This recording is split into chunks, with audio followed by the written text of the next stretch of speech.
오늘은 누가복음으로 이제 들어가겠습니다.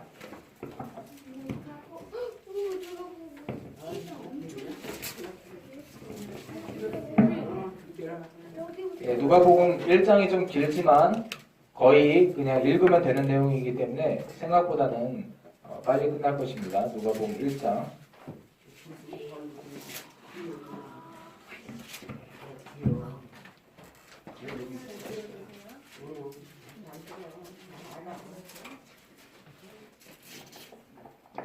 네, 1장을 25절까지 우리 이종윤 성도님과 함께 교독하겠습니다. 누가복음 1장. 마태, 마가, 누가죠? 누가? 저 켰나요? 네.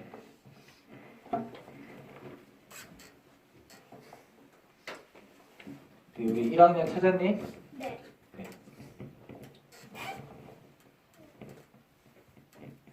다 찾으신 줄 알고 1장 읽어드리겠습니다. 1장 1절.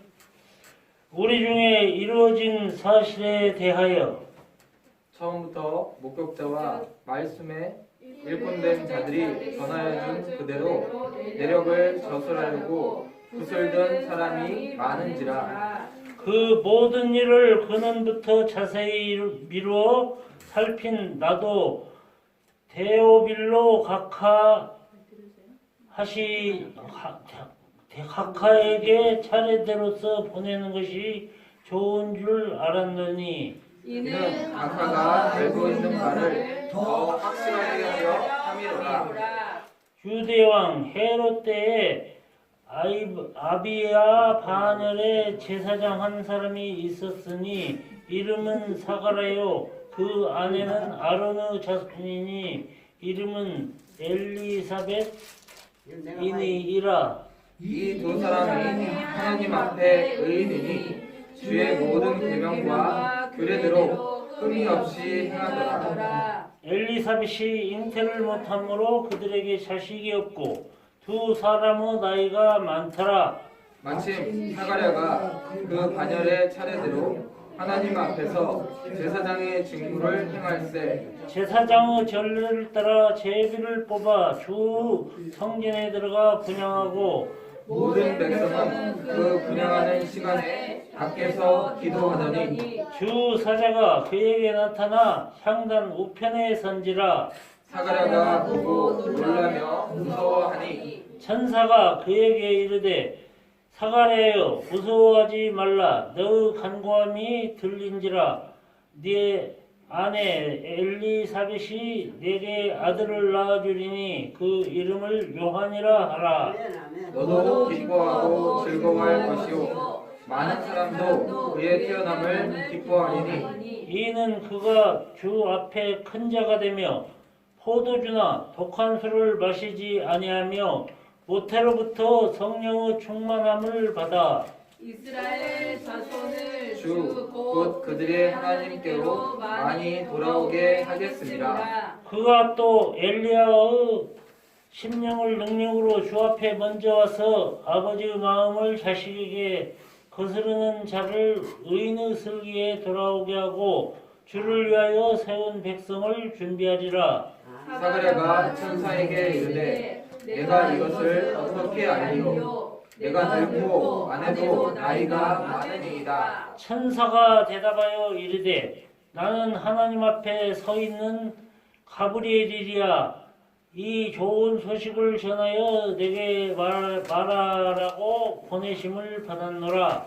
보라 이 일이 되는 날까지 내가 말 못하는 자가 되어 능히 말을 못하리니 이는 내가 내 말을 믿지 아니함이거니와 때가 이르면 내 말이 이루어지리라 하더라. 백성들이 사가랴를 기다리며 그가 성전 안에서 지체함을 이상히 여기더라. 그가 나와서 그들에게 말을 못하니 백성들이 그가 성전 안에서 환상을 본 줄 알았더라. 그가 몸짓으로 뜻을 표시하며 그냥 말 못하는 대로 있더니 그 직무날이 다 되매 집으로 돌아가니라. 이 후에 그의 아내 엘리사벳이 잉태하고 5달 동안 숨어 있으며 이르되 주께서 나를 돌보시는 날에 사람들 앞에서 내 부끄러움을 없게 하시려고 이렇게 행하심이라 하더라. 아멘. 아멘. 아멘. 네. 잘 읽어주셨고요. 자, 누가복음은 누가 썼을까요? 누가? 네, 누가 썼죠? 왜 복음서가 지금 우리가 읽은 게 뭐였죠? 맞아. 마태복음, 그다음 마가복음, 누가복음 이렇게 3명, 또 앞으로 요한복음까지 4명이 이렇게 계속 쓸까요? 복음서를. 똑같은 예수님에 대한 얘기를 왜 계속 쓸까요? 네, 중요하기 때문에. 성경은 중요한 것은 계속 썼어요. 이 예수님을 볼 때 어떤 사람은 마태복음을 보면서 아, 예수님 진짜 이런 분이구나 하고 예수님을 만날 수 있어요. 성경을 통해서. 그러나 어떤 사람은 마가복음을 보면서 예수님을 만나는 사람이 있고, 저는 누가복음을 보면서 예수님을 만났어요. 그리고 앞으로 요한복음이 나오는데 요한복음을 보면서 예수님을 만나는 사람이 있고, 이렇게 이 복음서 4개를 다 볼 때 예수님이 어떤 분이구나 라고 더 잘 알 수 있어요. 자, 똑같은 얘기도 어떤 사람이 설명하느냐에 따라서 설명을 잘하는 사람들이 달라요. 우리 권사님 같이 이런 할머니들이나 이런 할머니한테 설명 잘하는 사람들이 있어요. 근데 누가는 똑똑한 사람한테 설명 잘하는 사람이에요. 왜냐하면 누가가 직업이 뭐였을까요? 네? 네. 하나님의 말씀을 네. 모든 백성에게 전해서 네. 통화가 돼야죠. 네. 근데 이 누가가 하는 일이 있었어. 이 누가라는 사람이 하는 일이 있었어. 뭐예요? 화장품 팔았을까요? 하나님의 말씀을 팔았겠죠. 네. 원래 하는 직업은 의사였어. 의사 하다가 하나님 만나고 나서 이제 하나님 말씀, 예수님 말씀을 파는 거죠. 예수님 말씀을 전해서 네. 우리의 목숨을 살리는 거예요. 네네, 그래요. 자, 누가는 직업이 의사였기 때문에 의사들은 이 병이 왜 생겼을까? 이 병의 그 근본적인 원인을 찾아서 치료해야 되는 직업이에요. 그렇기 때문에 누가는 항상 어떤 일을 그냥 쓰지 않고 이 일이 왜 시작이 됐으며 이 일이 처음에 뭐부터 시작이 됐는가를 늘 썼어요. 그래서 저는 누가가 그래서 좋아요. 왜냐면 어떤 일이 예수님이 이걸 고쳤대 그냥 이렇게 끝나는 게 아니라 이 사람이 어떤 일이 있었고 이걸 왜 고쳤는지 전 그게 늘 궁금했는데 그런 부분이 누가복음은 잘 나와 있습니다. 그리고 1절이 그 얘기예요. 자, 1절을 다시 한번 이종인 성도님이 읽어주겠습니다. 우리 중에 이루어진 사실에 대하여 네. 아멘. 권사님 먼저 들으셔야 돼요. 들으셔야 되는 거예요.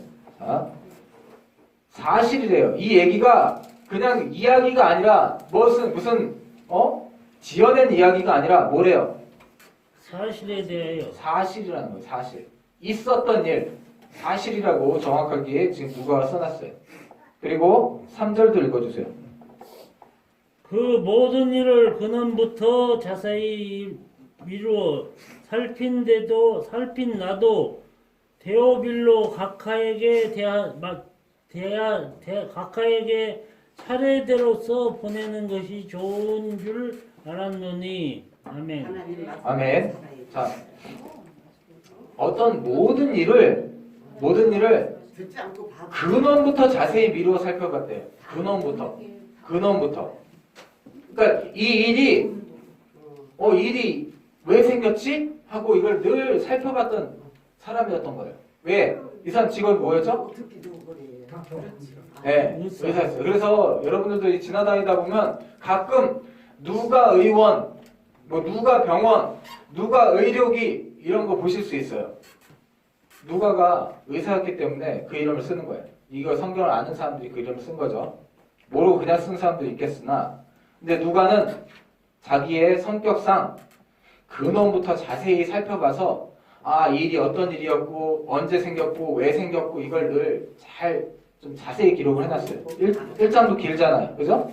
다 나오는. 그리고 이걸 누구한테 썼냐면 지금 이렇게 보통 사람한테 쓴 게 아니에요. 그래서 지금 이걸 잘 못 알아듣는 사람들은 떠들 수가 있어요. 근데 누구한테 썼냐면 각하한테 썼어요. 좀 신분이 높은 사람한테 쓴 거예요. 그 당시에 로마의 관리한테 쓴 거예요. 이 로마 관리한테 쓴 거고 그 로마 관리랑 그 다음에 주로 높은 사람들이 이걸 볼 수 있도록 예수님에 대해서 알 수 있도록 또 누가는 여러 사람들한테도 꼭 가난하고 뭐 낮은 사람들뿐만 아니라 이 높은 사람들도 바뀌어야죠. 그래서 이 높은 사람들을 일단 대상으로 썼어요. 그렇기 때문에 내용이 그렇게 쉽진 않습니다. 그러나 자세히 살펴보면 더 쉬울 수도 있어요. 자세히 살펴보면 집중하셔야 됩니다. 자, 그래서 언제 이런 일이 있었느냐를 정확하게 때를 밝히고 있어요. 그게 5절이에요. 5절 한 번 더 읽어주세요.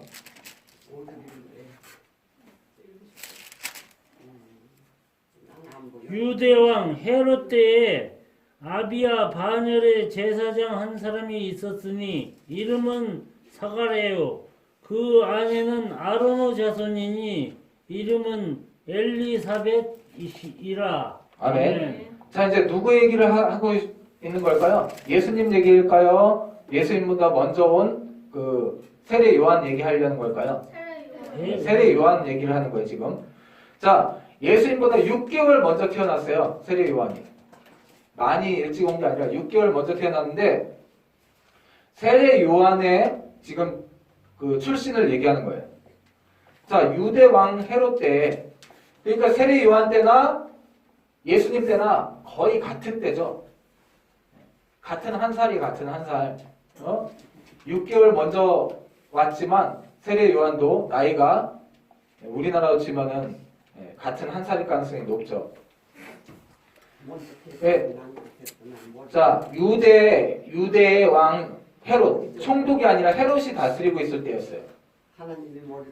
분봉왕이었죠, 헤롯은. 로마 황제가 책봉한 분봉왕 헤롯 때에 제사장들은 아무나 제사장 하는 게 아니에요. 어느 12 그 지파 중에 어느 지파에서 제사장이 나와야 되죠?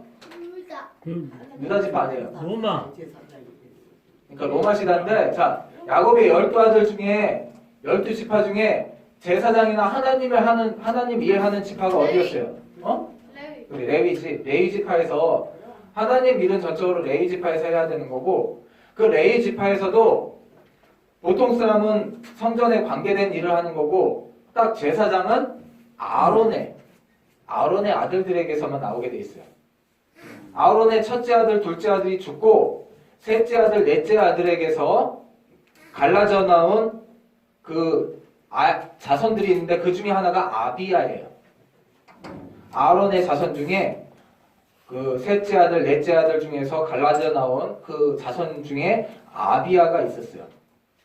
그래서 다윗 때 보면 24명인가를 제사장으로 세웠는데 그 중에 8번째로 제비 뽑혔던 사람이 바로 아비야였어요.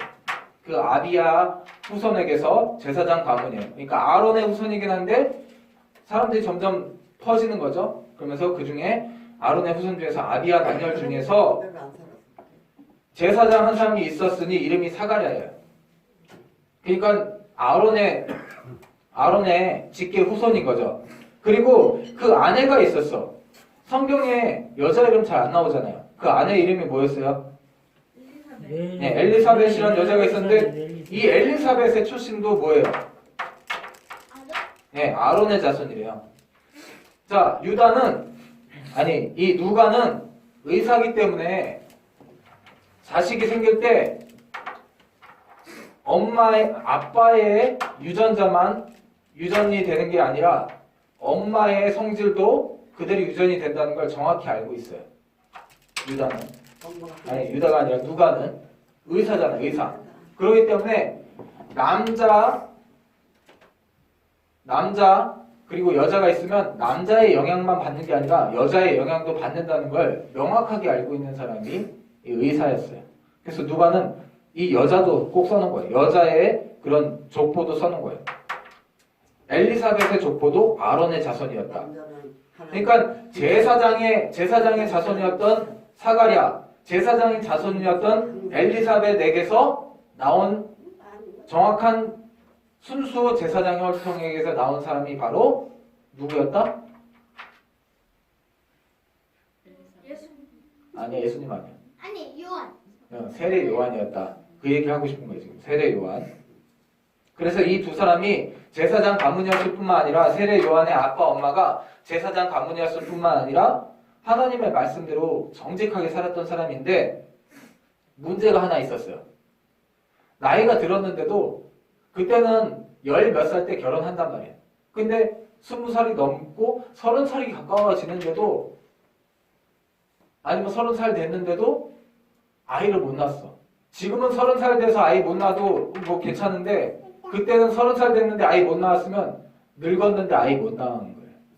근데 지금 말씀을 집에 아이가 없어. 아이가. 머리통에 새기지 않고 그냥 겉으로 7절 내뱉은 거예요. 그래서 7절을 이종현 성도님 다시 읽어주세요. 엘리사벳이 잉태를 보삼으로 하나님 그들에게 자식이 없고 두 사람의 나이가 많더라. 아멘. 자, 말씀을 주고 살아. 자식이 없어. 이게 굉장히 여자한테나 그 집안에는 그 옛날에는 창피한 일이에요. 지금도 창피하진 않지만 좋지 않은 일이죠. 자식을 가지려고 하는데 못 갖는다는 건 좋지 않은 굉장히 슬픈 일이죠. 집안이 암만 훌륭하고 좋은 집안이어도 자식이 없는 거야 지금. 이 사람들한테 문제가 있는 거예요. 나이가 많았대요. 뭐 지금처럼 나이가 막 뭐 50, 60 된 게 아니라 그때 애를 30살, 40살 돼도 애를 못 낳았으면 이거 나이가 많은 거예요. 나이가 많은데 애를 못 낳은 거예요. 한 30살 정도 됐겠죠. 30살. 근데 애를 지금 못 낳았어. 근데 지금 말씀을 안 읽어가지고 지금 집중이 안 되시는데 그 굉장히 우리가 말씀을 준비하는 게 중요합니다. 자,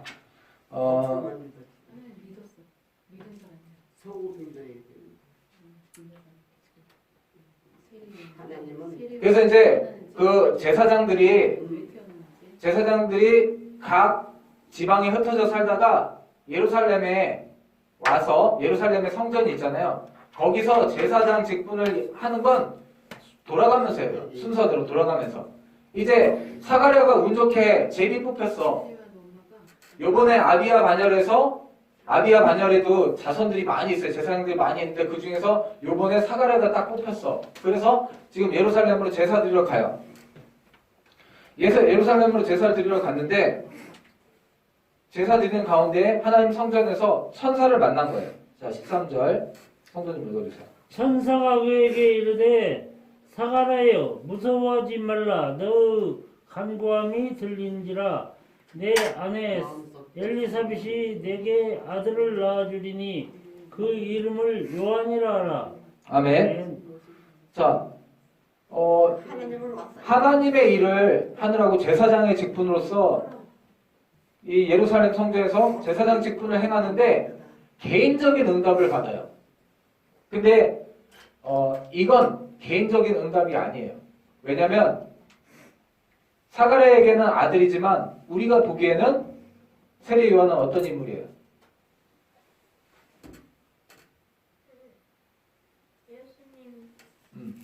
예수님 먼저 전화.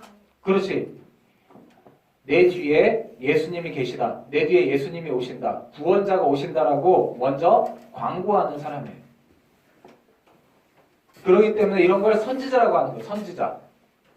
그래서 선지자로서 하나님 일을 하시는데 가장 중요한 그 예수님이 오신다는 이걸 전하는 선지자로서 일을 하는 거기 때문에 사가랴에게 하나님께서 사가랴가 공무를 행하는데 공적으로 와서 지금 제사장으로서 예루살렘에 와가지고 제사장 직분을 행하는데 너한테 아들이 있을 거다라고 지금 하나님께서 천사를 통해서 말씀하시는 거예요. 그리고 그 아들의 이름은 뭐라고 알아? 네? 권사님 아들의 이름을 뭐라고 했을까요? 세례 요한? 네, 요한. 세례 요한이라고 했어요. 요한.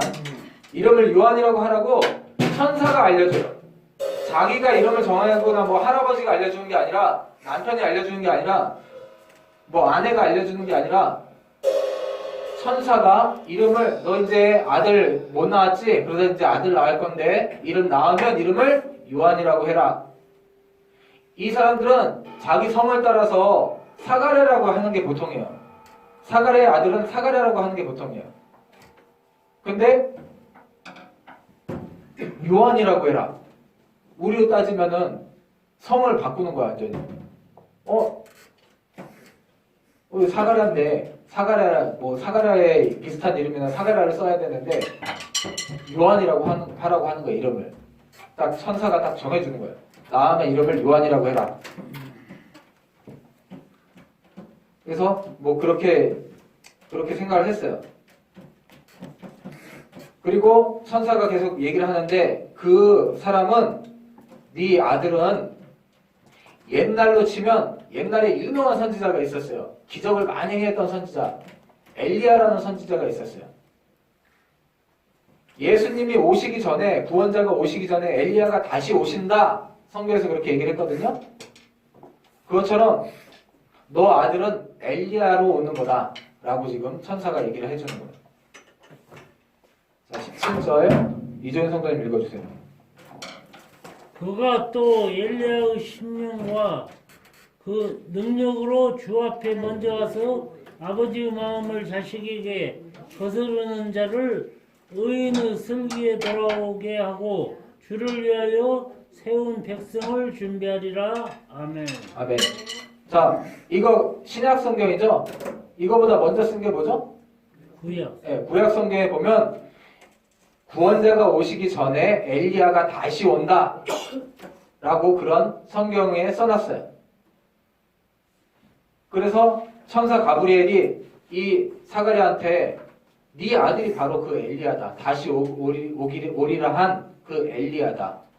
그런데 이름을 요한이라고 해라. 지금 이렇게 천사가 사가랴한테 얘기를 하는 거예요. 근데 사가랴는 낳으면 좋지. 근데 나이가 들었어. 자기가 생각하기에 나이가 들었어. 한 뭐 사가랴는 나이가 더 들어서 뭐 40이나 50 정도 됐나 봐요. 그래 자기가 나이 들었고 아내도 한 30살 뭐 30살 40살 됐으니까 나이 들어서 아 이거 뭐 어떻게 낳습니까 그러면서 뭐 그럼 좋지 하지만 믿질 않았어. 믿질 않으니까 그래서 나도 나이 많고 아내도 나이 많은데 아 어떻게 뭐 그런 일이 생깁니까 이렇게 얘기를 하니까 천사 가브리엘이 너 이제부터 조용히 하고 있어라.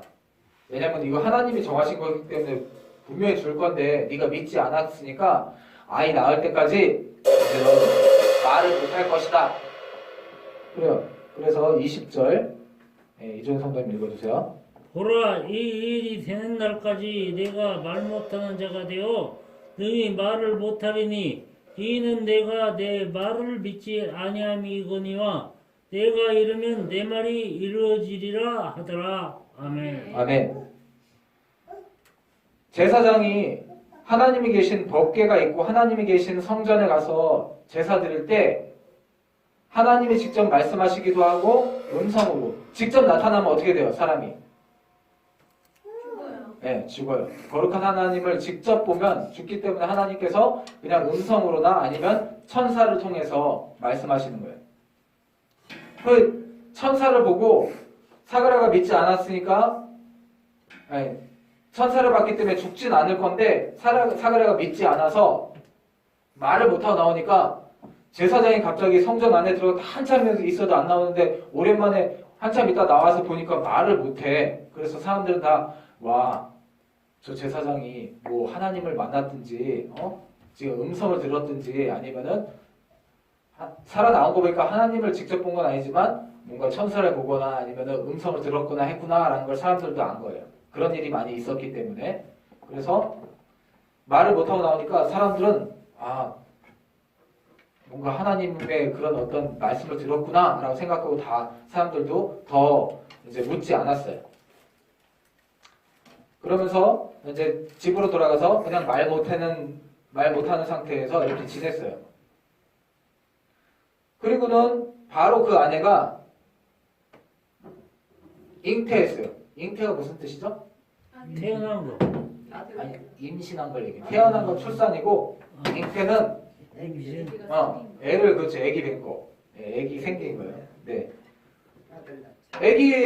애기가 안 생긴다고 나이가 들었는데도 하나님께서 천사 통해서 애가 생긴다라고 얘기하니까 생겼잖아요. 그래서 아내가 지금 임신했고요.